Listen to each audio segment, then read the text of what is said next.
So the first question is, can you share personal experience that led you to care about the climate crisis or environmental issues? And how does it affect you in a daily context? I think for me, working with rivers for such an extensive period of time, let's say like it's been 10 plus years, and just watching all these high intensity rainfall events affect the river ecosystem and affect riparian communities that live along rivers is what really, I think, kind of triggered me. So we actually even started an app called Flood Watch to enable people to document flooding events.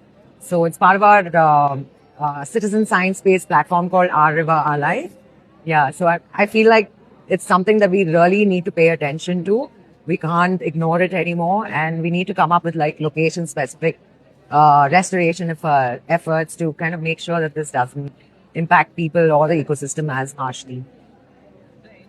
So, what is the local knowledge or practices or community strengths that have been valuable in addressing these changes that you've noticed over the past year? Interesting because the work that I'm doing is all related to local knowledge and traditional knowledge passed down from the Jainu Kuruba tribe.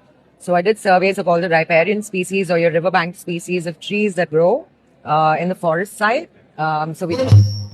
So we documented all the different species that grow there, and we had a nursery for it as well.